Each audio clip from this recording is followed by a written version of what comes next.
안녕하세요. 이민자입니다. 이 시간은 최고 권력자 아들 문준용 사주를 한번 풀어보겠습니다. 사주는 신유년, 신축월, 신묘일, 을묘시에 해당합니다. 시는 미시가 정확하다는 설이 있어 미시로 추정한 것입니다. 올해 41세고요. 음력으로 닭띠고 12월 14일 생입니다. 음력은 정확하게 360도 회전을 하기 때문에 음력으로 사주 뿌리의 기운을 살펴볼 수가 있습니다. 닭띠로 태어났기 때문에 어렸을 적에 자칫하면은 사움닭으로 지내기가 쉽습니다. 그리고 12월이기 때문에 정확하게 월에는 천고성에 해당하는 신금이 떨어지는 것입니다. 그렇기 때문에 많이 돌아다니는 이동성이 많은 사주입니다. 그리고 14일이기 때문에 일에는 다시 천인성인 유가 떨어지는 것입니다. 그래서 40대, 50대 사이에는 반드시 병원 출입을 하는 수술수가 생기게 되는 것입니다. 그리고 시가 미시기 때문에 시에는 청간성이 떨어집니다. 이 청간성은 자신의 재능으로 부를 성취할 수 있다는 것을 의미하는 것입니다. 그것이 60, 70대에 가능한 것입니다. 음력으로 사주 뿌리의 흐름을 살펴보는 것은 사주 큰 흐름을 볼 수 있는 것입니다. 그러나 정확한 사주 풀이는 음양오행의 분석으로 가능한 것입니다. 그래서 이 사주의 전체의 오행의 기운을 보면은 금 기운이 매우 강한 것입니다. 유축 금국을 이루고 금이 투간하고 금이 매우 왕하기 때문에 금을 활용하기 위해서는 목을 쓰는 사주가 되는 것입니다. 그래서 사주에 목이 있습니다. 이 목이 이 사주에 가장 필요로 하기 때문에 용신이 되는 것이고, 목을 생하는 수는 이 사주의 희신이 되고, 목이 생하는 화는 한신이 되는 것입니다. 이 한신인 화가 금을 극하면은 희신이 되는 것이고, 이 한신인 화가 토를 생하면은 기신이 되는 것입니다. 왜냐하면 금과 토는 이 사주의 용신인 목을 극하는 기신이기 때문에 그렇습니다. 다시 말해 금과 토는 사주의 기신이고 목과 수는 이 사주의 희신으로 작용하기 때문에 사주를 보면은 인생 전반기는 토금이 왕하고 인생 후반기에는 목이 왕한 것입니다. 그렇기 때문에 인생 전반기에는 원하는 바가 잘 해결이 되지 않습니다. 오히려 인생 후반에 풀려 나간다는 것을 의미하는 것입니다. 이 사주를 보면은 사주에는 화가 없습니다. 화는 이 사주에 태왕한 금을 다스리는 관으로 작용하는데 관이 없기 때문에, 즉 무관사주이기 때문에 자유로운 영혼이고 어떤 직장 생활이나 조직에 적응하기가 매우 어려운 사주인 것입니다. 또 이 사주에는 오행에 수가 없습니다. 수는 이 사주의 식상으로 작용하기 때문에 수가 없으면은 융통성도 없고 어떤 위기 대처 능력도 없는 것입니다. 또한 수는 표현력이고 발표력이고 예술과 재능을 나타내는 것인데, 이러한 식상이 없기 때문에 제조 생산을 하거나 창작 활동을 하는 것은 어렵다고 볼 수 있습니다. 더구나 식상이 없기 때문에 해보지 않은 일을 잘 하려고 하지 않고 또 새로운 일에 대해서는 두려움이 많은 편입니다. 늘 하던 일에서 벗어나기가 어려운 것입니다. 여자를 사귀더라도 무대뽀로 사귀기 쉽고 장사를 하더라도 제조 생산하는 것은 어렵습니다. 그래서 사업을 한다면은 유통, 거래 이런 것이 어울리는 것입니다. 과연 매스컴에서는 세계적인 작가니 이런 말이 나돌고 있는데 사실은 사주에 보면은 세계적인 작가와는 거리가 먼 사주인 것입니다. 왜냐하면은 일단은 표현하는 예술의 기질이 끼가 나타나는 식상이 없기 때문에 이 사주는 다만 편재가 발달하여 장사꾼에 가까운 사주라 할 수 있습니다.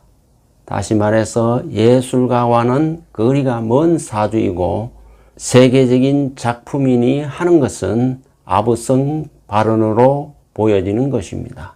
다만 이 목이 왕하기 때문에 목은 디자인이고 프로그램이고 그래서 학과도 디자인과를 나오고 하는 일도 프로그래머를 하고 있다고 하는 것이 바로 목이 왕하기 때문에 그렇습니다.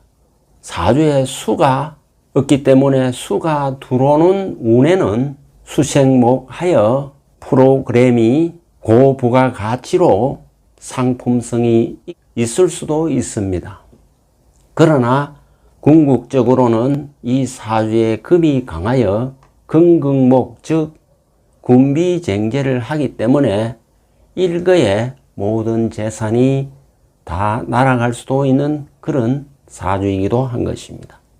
이 사주에는 목이 용신이고 이 목은 부친을 의미하는 것입니다. 그래서 부친이 최고 권력자이기도 한 것입니다.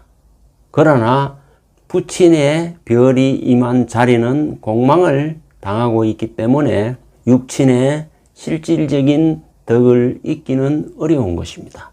다만 일지에 용신이 임하고 있기 때문에 처덕은 있는 사주라고 할 수 있는 것입니다.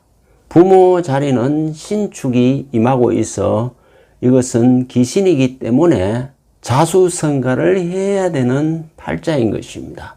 만약에 부모의 도움을 받는다면 그것은 다 일거 거품처럼 사라지게 되는 것입니다.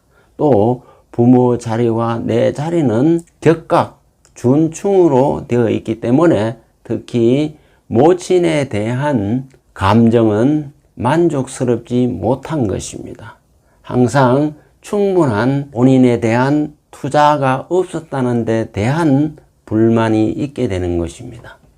이 사주는 축중에 신금이 투관하여 비견격에 해당합니다. 비견격에 해당하면은 스포츠, 정치 등에 종사하기 쉽습니다. 특히 편제를 쓰는 비견격이기 때문에 사업을 하는 그런 사주인 것입니다. 그래서 금이 많아서 철공, 금속, 기계, 쇠붙이를 다루거나 아니면 목이 왕하기 때문에 목재, 의류, 프로그램, 디자인 등을 다루는 그런 상품을 거래하고 유통하는 것이 잘 어울리는 사주인 것입니다.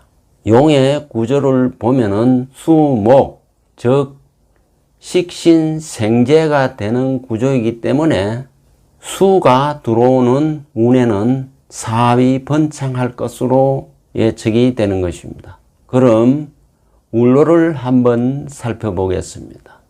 일대운이고요. 경자, 기해, 무술, 정유, 병신, 을미 이렇게 해서 수운에서 출발하여 금운을 거쳐 화운으로 가는 사주인 것입니다. 그래서 이 사주는 소년은 좋습니다.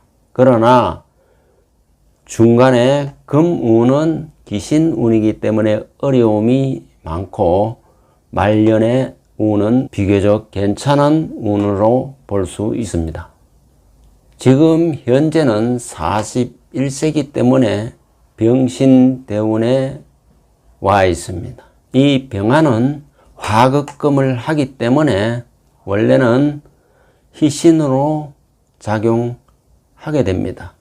그러나 이 병화가 사주 원국에 신금을 만나면은 병신 합수하여 병화가 작동을 하지 않기 때문에 기람이 사라지고 흉이 발동할 수 있는 그런 운이 되는 것입니다. 더구나 올해 신축년은 토생금하여 용신을 치는 금극목하는 운이기 때문에 어려움이 따르는 운이라 할 수 있습니다. 후반기로 갈수록 문제가 발생할 수가 있는 것입니다. 이어지는 이민년도 보면은 대운과 천충지충을 하기 때문에 엄청난 큰 효리가 있을 것으로 예측이 되는 것입니다. 이 시기에 정치적 어떤 소용돌이 속에 아마 빠져들 것으로 보는 것입니다. 이것은 그의 부친과 운명에 매우 밀접하게 연관되어 있음을 짐작해 하는 대목인 것입니다. 그러나 계묘, 갑진 비교적 무난하나 45세 을사년에 이르면은 길이 흉으로 변하게 되는 것입니다. 그러면은 사유주 궁극이 형성되고 을은 을신충하여 을목이 날아가기 때문에 용신인 천간의 을목과 지지의 을목이 모두 금극목에 의해서 파괴될 수가 있는 것입니다. 그렇게 되면은 가진 재산의 상당 부분이 몰수될 수 있음을 암시하고 있는 것입니다. 이 또한 부친의 정치적 운명을 같이 한다는 것이 이 사주상에도 시주가 공망이 되어 있다는 것과 일맥상통하는 것입니다. 이것은 올해를 지나 내년에는 정치적 소용돌이에 강력하게 휘말리고 그 결과가 을사년에 심판을 받게 된다는 것을 의미하는 것입니다.